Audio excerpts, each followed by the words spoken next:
Hello, friend. I am coming to you today from my car. My laptop is dead. If you follow me on Instagram, you know that this week has been a struggle, and I know that many of you girls have been going through some struggles this week as well, and a lot of our struggles have been similar. We have things that are breaking, increased levels of anxiety, financial worries, relationship strife. And so I wanted to speak into this today. Now, I had no plan on making a video because my laptop is how I've been making my videos.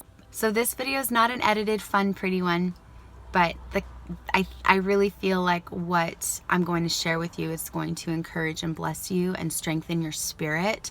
And so I'm creating it in the hope and in the faith of that. And so I really pray that this word blesses you and encourages you and strengthens you in the days and weeks ahead. So I want to talk about warfare.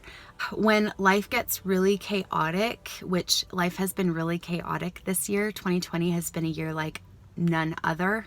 It's been ridiculous. It's been very overwhelming and very difficult to navigate through. But the Bible talks about how we don't fight against flesh and blood.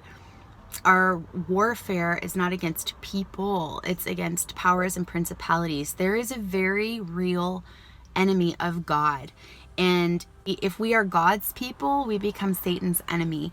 Now, there is no fear in this. That's the thing. Like, sometimes we don't want to talk about it. We don't want to acknowledge it because it can feel really overwhelming. I just want to dismiss that up front. Like, the Bible says that the power that is within us as believers, we have been given the Holy Spirit. And so the power that lives within us is greater than the power that is in this world. And God is bigger than Satan. God has the final say. And even when we go through warfare, Jesus told Peter was one of Jesus's disciples. And Jesus told Peter, Satan has asked to sift you like wheat.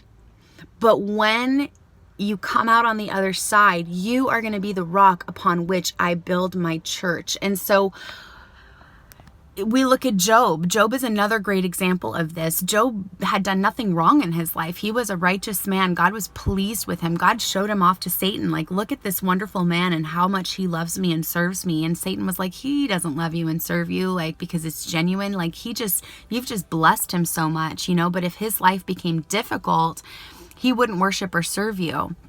And so God gave Satan permission to put Job through a serious season of trial. And Job lost everything. His entire life blew up.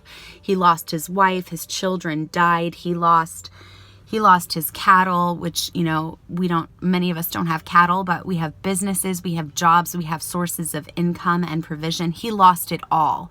And at the end of it, he says, I had heard about you, but now I have seen you with my own eyes. And so what Satan did to try to destroy Job, actually awakening within Job a greater devotion to God. And so that is God's intention. God is a good God, and he is good with his people. The Bible says that he works all things for the good of those who love him and for his glory. And so anything that we're going through, even if it's feeling like serious warfare, we must keep in mind at our core that God is ultimately in control, and Satan can't do anything without God's permission or without our permission. Satan is all about legality. One of his names in scripture is prosecutor. He's the prosecutor. That's one of his titles. He's a prosecutor. So he's always looking for a legal hold on people. And so we give Satan access through the choices we make in our life and what we align ourselves with. But God also gives Satan permission ultimately. So there's confidence in that, right? There's peace in that. There's security and comfort in that, because no weapon formed against us will prosper. We will not be destroyed. We may shake, but just like when we're working out and we shake, we're building up muscle strength. And so when we're going through these trials and tests, it's not meant to defeat us and discourage us. That's the enemy's agenda. But God's intention is that it would be a trial and a testing to strengthen our faith and to strengthen our knowledge and understanding and experience of who God is. And so we cannot afford to be ignorant of the enemy's schemes. In fact, in 2 Corinthians 2:11, Paul is talking about forgiveness going into this one line, but he says, lest Satan should take advantage of us, for we are not ignorant of his devices. And so if we are true believers and followers of Jesus, it is important for us to know who our enemy is. Now, we don't want to glorify it. We don't want to focus on it. We don't want to run around chasing demons, but we want to be aware of the schemes of the enemy so that we can discern when the enemy is working in our lives, and it can propel us to fight against it. The Bible says, submit to God, resist the devil, and he will flee. Last night when we were worshiping, we had this really powerful time of worship. It was awesome. And you guys, I mean, come on. There is an attack against worshipers right now. Churches are being shut down. The churches that have reopened have been told in California, we cannot worship. The enemy is going after the saints. He does not want us to worship. Why? Because worship is a weapon. Worship is a weapon. Last night when we were worshiping, this small group of women in my tiny little home, and it was as if we were worshiping in a stadium of 10,000 people. I mean, we were just dancing around.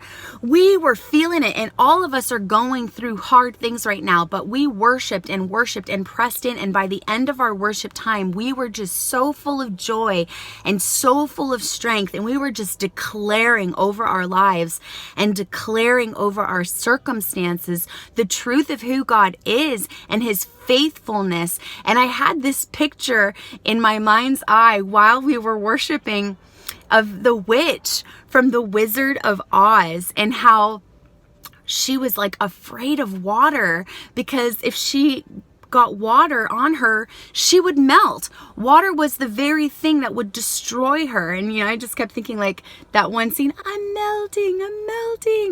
And our worship is like water. And when we pour our worship out to God, it like Satan can't stand it. He cringes at it. It is the very thing he despises. In fact, if you don't know this, or maybe it's just a good reminder, Satan was actually one of God's angels. He was one of his key angels. He was the angel that was created to lead the choir of angels in worship towards God. But Satan became jealous of God, and he wanted the worship that God was receiving. And so he turned a third of the angels against God to worship him. They were kicked out of heaven and sent down to this world. And then through the choice of Eve and Adam, who were given dominion and authority over this world when God created it, they gave the keys of authority to Satan.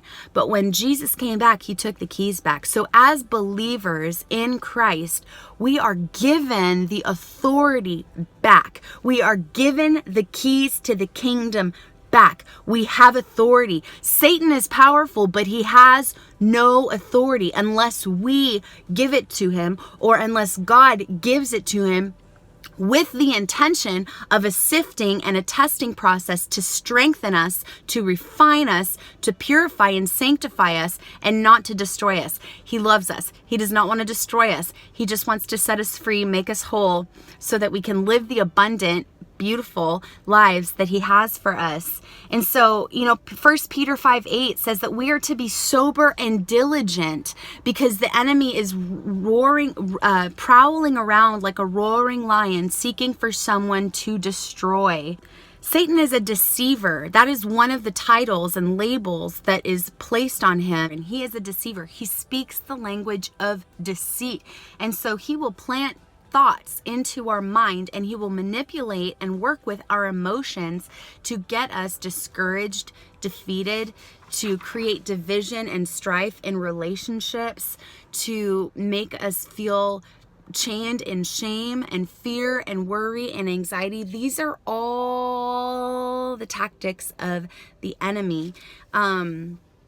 The enemy promotes unforgiveness, hatred, bitterness, fear, shame, and judgment, criticism. So when we are partnering with that, and when I say partnering with it, I mean giving our attention to, when I am allowing myself to sit in criticism and judgment towards another, I have now opened a door in my life for the enemy to come in. If I'm sitting in unforgiveness, I have now opened a door in my life for the enemy to come in. The Bible talks about how our bodies are like tents. Our bodies are houses with doors and windows. And so we are to keep a watch over our lives. We are to be the watchmen of our own lives. And, you know, in the Bible, it talks about how we are to keep watch and to guard our heart above all else, because the rivers of life come flowing through from our heart. So whatever's going on in our heart, if we have bitterness, envy, strife, unforgiveness, if we have that in our hearts and we're not guarding our hearts against those things, we are opening ourselves up to the enemy to come in and move in our lives. And the Bible talks about how some are sons and daughters of God, but some are sons and daughters of Satan. So who are we submitting to? Who are we worshiping? Worry is worship's counterfeit. When we are worrying, we are worshiping the problem and we are not worshiping God. In James 3:14-15, it says, "But if you have bitter envying and strife in your hearts, do not boast and do not lie against this truth. This wisdom comes not from heaven, but is earthly, unspiritual, carnal, and devilish." So are we allowing our carnal reality to be bigger than the spiritual reality? Because the spiritual reality, you guys, is that Jesus is the ultimate authority above all things, and he is on the throne. He is ruling and reigning, and he is in control. And so when we have, you know, cars breaking down and computers breaking down and all these things that are coming against us, and relationship strife happening, you know, if people are coming against you and judging you, are you reacting and responding in judgment, or are you turning the other cheek in compassion and praying for them? The Bible talks about how we are to pray for our enemies and pray for those who persecute us.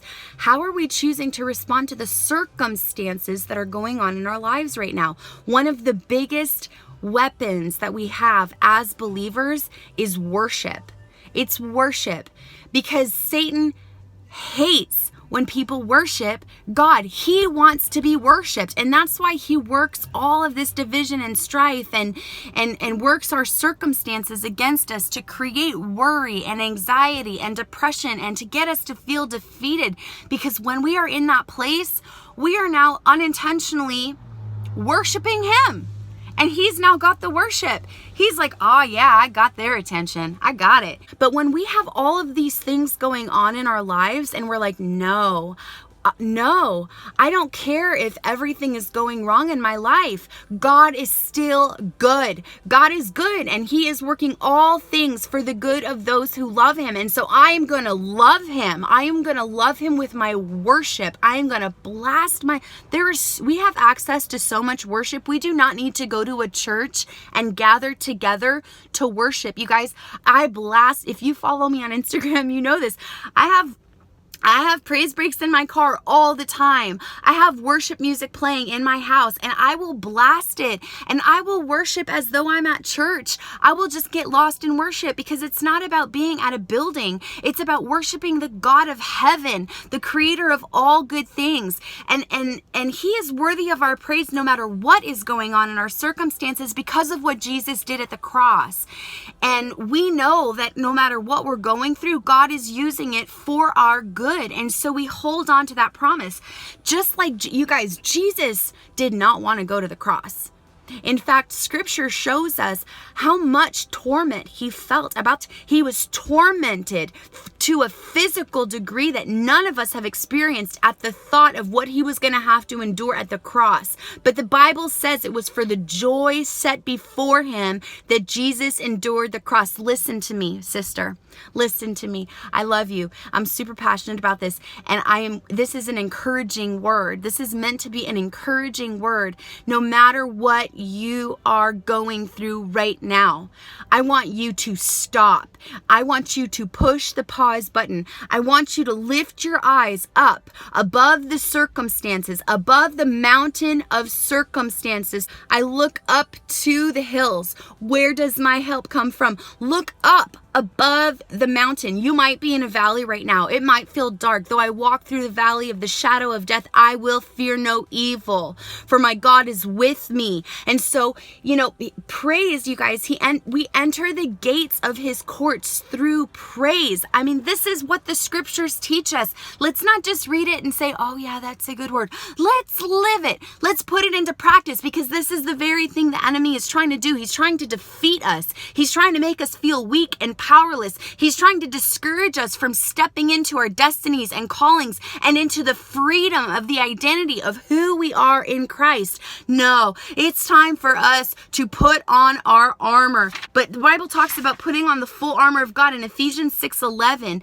It says, put on the whole armor of God that we may be able to stand against the wiles of the devil. Another word for wiles is his tactics, his schemes, and his strategies. Guys, he's scheming because God is about to do something good, and we don't want to get caught up in worry and in anxiety and in defeat and back down. This is the time for the daughters of God to rise up into who we are, to lift our eyes up above our circumstances onto the one who is King of the universe, and worship him for who he is and what he's already done. Call to mind the ways that he has been faithful to you. Practice the art of remembrance.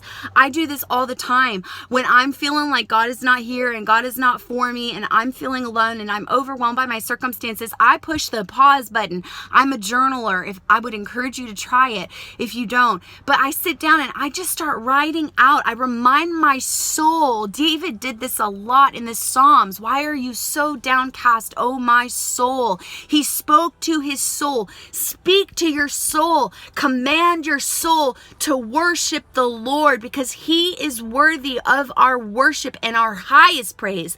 But many of us are giving our highest praise to the devil when we step into worry and defeat and discouragement. Now listen, it's okay to feel those things, but we don't want to set up camp there. We want to take our very real emotions, just like David did all throughout the Psalms. He took his depression. He took his anxiety. He took his fear. He took his remorse. He took all of it to God. And that's why he was called a man after God's own heart. It's not because he was perfect.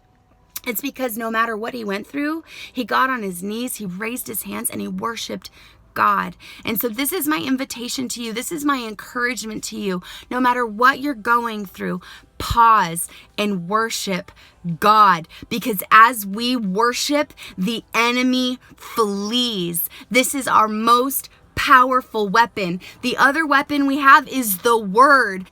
Guys, we need to be in the word of God. We need to ask the Holy Spirit for discernment to teach us the ways of God so that we can stand firm and not fall for the schemes of the enemy. The word is a double-edged sword. It is a weapon. That's why worship is so powerful, because oftentimes the worship songs that are written, they have scripture in them. And so we're declaring the scripture. We're declaring the truth, the word of God over our lives, over our families, over our circumstances. And that is powerful. The enemy has no power against the word of God. So let us be women of the word, and let us be women of worship, and let us rise up as the warriors that we are in Christ, and let us declare war on the enemy. Let us submit to God and resist the enemy, and he will flee. So I pray that this word encourages you. I pray it lit a fire up in your spirit. I pray that you spend time on your knees in prayer. Pour your heart out. Let the Lord know